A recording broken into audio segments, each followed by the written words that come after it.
हम अगर जो नाम लें अहमद रज़ा का।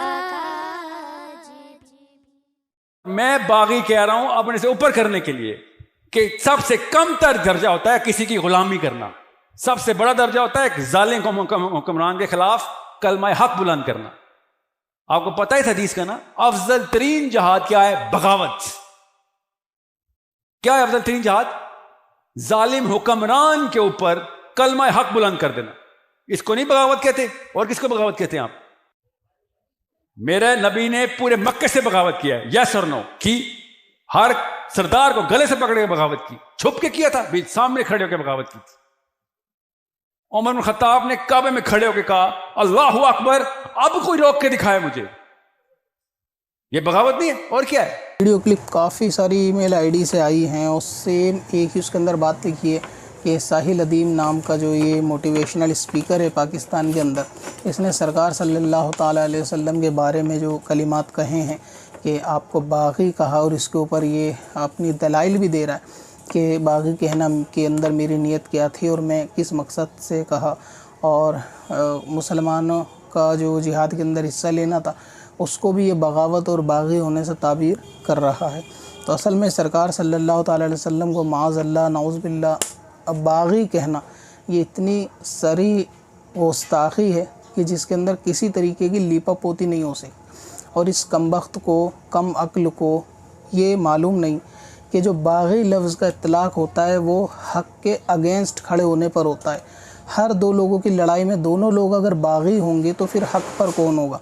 तो जो किसी को बागी कहा जाता है वो किसी हक़ के ख़िलाफ़ लड़ने वाले को बागी कहा जाता है, ना कि बातिल के ख़िलाफ़ लड़ने वाले को बागी।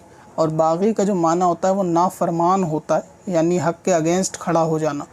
तो अल्लाह तबारक व तआला का कोई भी नबी हक़ के अगेंस्ट खड़ा हुआ था या बातिल के अगेंस्ट खड़ा हुआ था?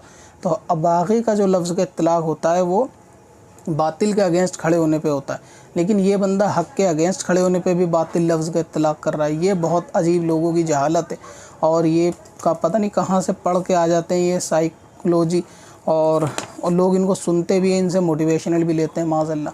और ऐसे नौजवानों पर भी अफसोस है कि जो इनकी मजलिस में बैठते हैं और ये नबी को आपके सामने बागी कहकर उस पर जायज़ होने की, अपने कहने को जायज़ होने की दलीलें देता है और लोग सुनते हैं। बल्कि उस महफ़िल के अंदर एक बच्चा बैठा हुआ भी था जिसने ये एतराज़ भी किया, उसने कुरान पाक की आयत भी इसके सामने पेश करी और इसने मिसाल भी दी कि आपने जो कहा वो गलत है। अल्लाह ताला ने रायना कहने से मना किया, उन्जुरना कहने के लिए कहा। इतनी वाज़े दलील के सरकार को अगर कोई ऐसा जुमला कहा जाए कि जिससे मुनाफिकीन दूसरे मायना लेते हों, यानी आप तो रायना कहते थे लेकिन जो मुनाफिक थे वो किसी और चरवाहे के मीनिंग के अंदर इसको जो है वो खींच कर लफ्ज़ को बोलते थे, और जब उनसे पूछा जाता तो वो कहते हैं कि हमने तो वही कहा जो आप लोगों ने कहा। तो ऐसे नबी पाक के लिए अल्फाज इस्तेमाल करना कि जिसमें तौहीन वाला मीनिंग भी आता हो, तो अल्लाह तबारक व तआला ने फिर उन्जुरना कहने के लिए हुक्म दिया कि आप जो है ना रायना ना कहो बल्कि उन्जुरना कहो, यानी सरकार हमको भी थोड़ी मोहलत दो, हमें भी थोड़ा वक्त दो। तो ये उस बंदे ने दलील दी, उसके बावजूद भी इस अंधे को ये नज़र नहीं आया कि अल्लाह ताला ने ऐसे लफ्ज़ों को मना किया नबी पाक पे कि जो जिसके मीनिंग गलत हो या लोग जिसको माशरे में बुरा समझे। अब बागी वाला लफ्ज़ जो है ना माशरे के अंदर कोई ईमानदार या हक़ के अगेंस्ट, बातिल के अगेंस्ट लड़ने के लिए कभी शायद बागी वाला लफ्ज़ इस्तेमाल नहीं होता। ये हमेशा हक़ के अगेंस्ट लड़ने के लिए इस्तेमाल होता है बागी। और दीन इस्लाम के लिए कुफ़ारों से जंग लड़ना यानी जिहाद लड़ना, इतने अफजल तरीन ओहदे को इस बंदे ने जो है ना बगावत का नाम दिया। तो ये भी सराहतन बिल्कुल गुस्ताखी है और नबी पाक की शान में भी ये गुस्ताखी है। लेकिन ये गालिबन अभी तक उलमा के कानों तक ये क्लिप पहुंची नहीं है इस बंदे की, ख़ास तौर से पाकिस्तान के, कि वहाँ के उलमा को इसकी ज़रूर ख़बर लेनी चाहिए।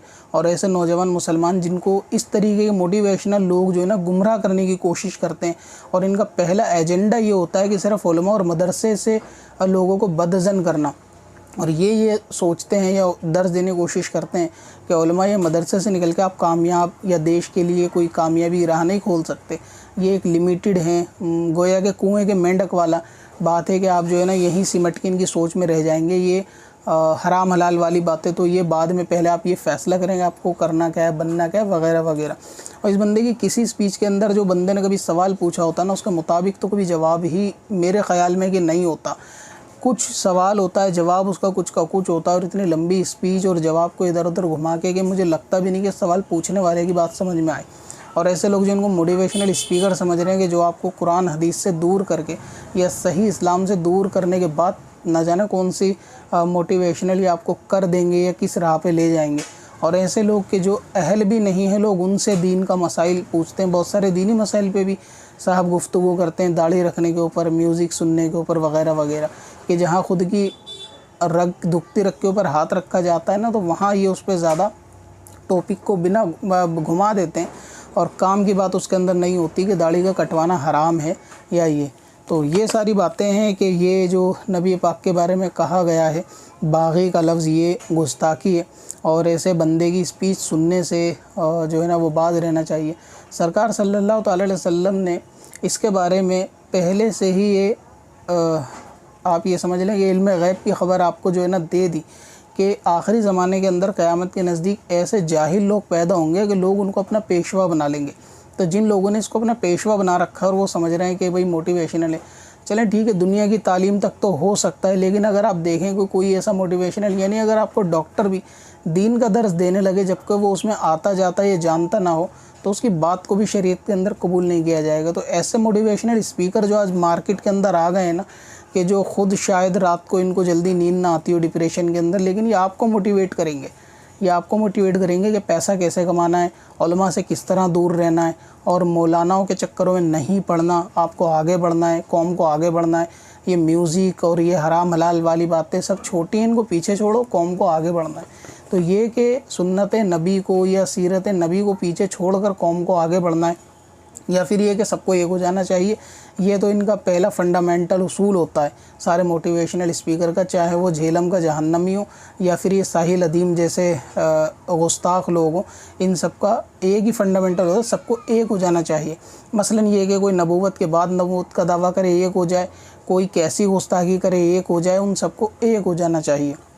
तो सरकार ने इसके लिए पहले ही पेशन गोई फरमा दी थी कि लोग ऐसे आएंगे कि लोग उनको अपना पेशवा बना लेंगे जाहिलों को, और ये लोग ख़ुद भी गुमराह होंगे और दूसरों को भी गुमराह करेंगे। और अभी कुछ वक्त पहले एक क्लिप आपने और भी सुनी होगी जिसके बारे में मुफ्ती राशिद महमूद साहब ने इसका एक्सपोज़ किया था ये यूथ क्लब वालों को। उसके अंदर भी इस बंदे ने एक झूठी हदीस बयान करी कि दज्जाल के हाथ पे जो बैत करेंगे वो सारे उलमा बैत करेंगे, यानी उलमा से लोगों को बदज़न करने का जो नज़रिया है कि उलमा की बात ना सुनी जाए और ख़ास तौर से हमारी बात सुनी जाए, हम नौजवान जो है ना दीन को आगे बढ़ाएंगे।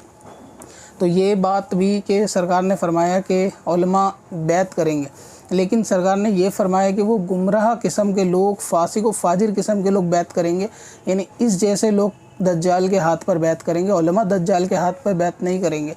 और अगर इस बात को 1% भी सच मान लिया जाए कि उलमा दज्जाल के हाथ पे बैत करेंगे, अगर इसकी बात बड़ी करी जाए, तो इस जाहिल को नबी पाक की वो हदीस नज़र नहीं आए जिसके अंदर हुजूर ने फरमाया कि क़यामत से पहले उलमा उठा लिए जाएंगे।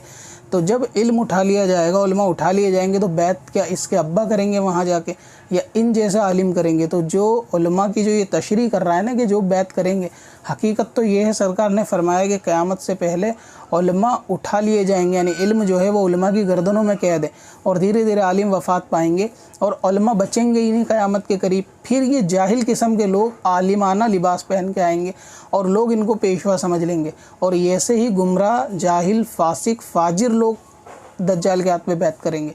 तो जो हदीस ख़ुद के बारे में नबी पाक ने फरमाई इसके बारे में कि इस जैसे जाहिल बैत करेंगे, इसने वो उलमाए हक़ के ऊपर लाके फ़िट कर दी, और इसको वो हदीस अंधे को नज़र नहीं आई कि सरकार ने फरमाया कि उलमा तो क़यामत से पहले वफ़ात पा जाएंगे। तो जब उलमा का गिरोह ज़्यादातर रहेगा ही नहीं तो बैत कौन करेगा? अगर उलमा अगर रहेंगे तो सरकार ने ये क्यों कहा कि क़यामत से पहले इल्म उठा लिया जाएगा? तो उलमा का जाने इस बात की दलील है कि क़यामत से पहले अहले इल्म कम हो जाएंगे और जहालत की कसरत ज़्यादा होगी, और ये क़यामत की एक निशानी भी है कि जहालत ज़्यादा आम होगी। तो जब जहालत ज़्यादा आम होगी तो लोग इन्हीं जाहिलों में से एक को अपना पेशवा बना लेंगे, अपना इमाम मुक्तदा बना लेंगे, और फिर ये शख्स जो है ना वो लोगों को अपनी अकल के हिसाब से मसाइल और फतवे देगा, और ये ख़ुद भी गुमराह होगा और लोगों को भी गुमराह करेगा। तो ये हदीस पाक के अंदर पूरा खुलासा इन जैसों के बारे में, और इसमें उन लोगों को नसीहत पकड़नी चाहिए कि जो ऐसों को जो है ना अपना इमाम या पेशवा या समझते हैं कि ये दीन के मसाइल बताने के ज़्यादा अहल हैं, जिनको ये भी नहीं पता कि अल्लाह ताला ने कुरान में नबी पाक को क्या कहने के लिए कहा है और क्या कहने के लिए मना किया है। तो बागी लफ्ज़ का इत्तलाक़ इस जाहिल ने जो नबी पाक पे किया है ये सराहतन गुस्ताखी है नबी पाक की शान में।